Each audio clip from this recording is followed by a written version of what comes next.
6:49 is the time this Wednesday. Your headlines before you head out in our Smart Start. It is time for work to get going again on 490, Phase 2 of the bridge replacement project at Bushnell's Basin. Construction signs already going up, letting drivers know about the change for people going east and westbound. The state plans to replace the westbound bridges on the expressway over Craig Road, redirecting all traffic to the east side, condensing the lanes and using that zipper merge system that we all had to go through last year. The businesses, homeowners off the exit have been through this before, and the reaction we're hearing for it coming back is mixed. Well, I would avoid using the word catastrophic, but I would say very detrimental. I think it'll be okay. I think, traffic will be good for us. Hopefully people will see the signs and come on in, and yeah. Traffic's been brutal when it started. We were fortunate. It hasn't really affected our business that much. If everything stays on schedule with work, the DOT expects it all to be done by the fall of next year, come 2027. The NTSB is revealing more about what happened before that Air Canada jet crashed into a fire truck Sunday night at LaGuardia in New York, killing the pilots and injuring multiple passengers. The technology made to stop a collision like this, known as the Airport Surface Detection System, did not activate because that fire truck was not equipped with a transponder that's needed. Security lines at so many airports are lasting for hours. Some of these lines are extending outside. This comes as President Trump has signaled a deal to end the partial government shutdown may be close. The potential agreement would involve funding most of the Department of Homeland Security agencies, TSA, FEMA, the Coast Guard, while withholding support for ICE for now as reforms are debated. It seemed a little unfair. And with the Congress people getting paid and they're not coming to an agreement, it's like, what is going on? You're kind of messing with people's livelihoods. It is time to end this. We need strong reforms, and we need to rein in ICE. I think any deal they make, I'm pretty much not happy with it. The president speaking there at a ceremony for Wayne Mullen, who was sworn in to be the next Secretary for Homeland Security, with that department in the middle of this turmoil. Several airlines are offering waivers to help travelers plagued by the long lines due to the shutdown. Allegiant and United are allowing you to cancel or change eligible bookings at no extra cost. Delta and United are waiving fees and fare differences for travelers who rebook by March 30th at their hubs in Atlanta and Houston. Delta is also suspending special service for members of Congress until Washington is 100% back open. 10 minutes to go until 7. Your sunrise traffic on our list. No new accidents to warn you about before you head out. We did have some heavy delays this time yesterday on 590 southbound due to some issues. We'll keep an eye on that if you're hanging out at home for a little while longer, getting the kids ready for school, and we'll have that sunrise traffic at 7:25 during CBS Mornings. The 190,000 square foot space at the recently closed Marketplace Mall in Henrietta could soon have some new life. Mary Carriola is considering taking over the empty property and expanding the center to better fit the need of special needs students throughout the region. As part of a move made possible by billionaire Tom Golisano, this old mall could house hundreds of students with special needs who would have growth and benefit from a more accessible environment. We're looking at sensory spaces, we're looking at classroom designs, at window designs, so all different types of things, the lighting, the sound, and really making sure that each detail is going to meet the needs of our students. The hope is to complete that move within the next 2 years. Governor Kathy Hochul will be here today in Monroe County as well as Erie and Onondaga counties. She's rallying with her supporters for her budget proposals and the affordability agenda.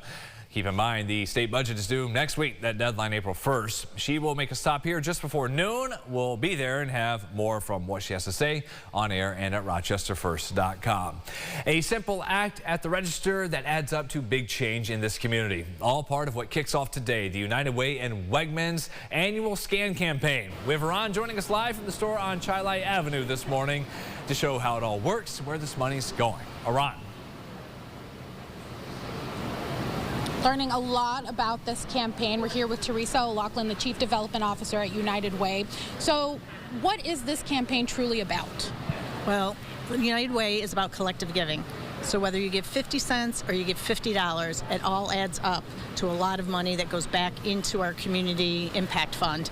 We're trying to raise $15 million this year, and Wegmans is helping us get there by asking their customers to give at the cash registers. So from now until May, anybody in the Rochester area, Rochester and the Finger Lakes area, can go through one of the 21 different stores, Wegmans stores, and round up or make a straight-up donation. And how important is this campaign to that yearly goal? Really important. Wegmans is one of our major partners. It's not just about the scan campaign. Their employees give, 97% of their employees give to our United Way campaign. Almost $4 million goes to the $15 million that we raise in our community each year from Wegmans. And logistics, is it just this location that we're at right now? How many Wegmans stores participate and so on? 21 stores across Greater Rochester and the Finger Lakes area, now through May. And on a couple weekends, our staff and our volunteers are going to be there wearing United Way shirts, just as a reminder as people come through the registers that you can give to United Way through their scan campaign. So you'll have that reminder, you have the beautiful displays, the ones that you see behind me right now, and so on and so forth. And of course, at the register, you get that reminder as well. So if you can round up or donate that $1, $2, $3, it goes a long way, as you heard. For now, tossing it back to you at the desk. Ron, thank you. It all makes a difference. Another side of spring? How about some baseball? It's opening night for MLB. Got the New York Yankees in San Francisco against the Giants. First pitch there for 8:05. This game streamed on Netflix. How about that? And then tomorrow, opening day, the Mets hosting the Pirates at 1:15 from Queens. Out west, Arizona taking on the Dodgers. The reigning champs in L.A. First pitch there, 8:15. Let's go inside the huddle. Construction as of this week for the new Bill Stadium, 93% done. The turf is set, the grass is in, so are the seats. Things are looking great for fans as the work is starting to wrap up. Celebrations come this summer when everyone can pack into the blue and red seats for the first time for the blue and red scrimmage. From the get-go, designers say the goal was to have this stadium seem like it is rising out of the ground. This is a football-first facility that was right from the beginning. It's not built for the Super Bowl. So when you have a building that's designed like that, it's going to be architecturally different. And into our case, it's going to be better because the seats are closer and it's louder. From Western New York's history to the team itself, designers use that inspiration throughout the stadium. The Field Club is one of the premium places offered there for fans, with the focal point being a vibrant red bar. I love that. We didn't build this for a Super Bowl because we know you're not getting one. Yeah, so it's like, right. This is just for you hardy people in Western New York for the winter. For us. Yeah. The best we can do is an AFC Championship game. That's it. Can't even guarantee. There'll be no Final Four, no WrestleMania, no nothing. Yeah. This is just for Bills football. Yeah, that's right. How about that? Hey, how about the sunrise this morning? Woo! Oh, we got to get outside. Oh, Hurry yeah. up. I'm going to be running out of here right after this segment. It is gorgeous out there with tons of pink. We were teasing it about 30 minutes ago. I was thinking we could get a good one, and exactly what we have. 50s today, 60s tomorrow before the cool down Friday. The podcast, Second Cup of Sunrise, we will see you there 9 to 9:30 on the Rochester First streaming app. CBS Mornings on the way.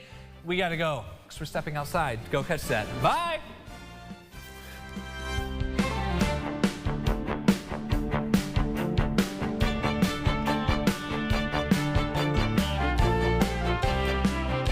Follow News 8 wherever you are on RochesterFirst.com, Facebook, X, and on our app for news and weather.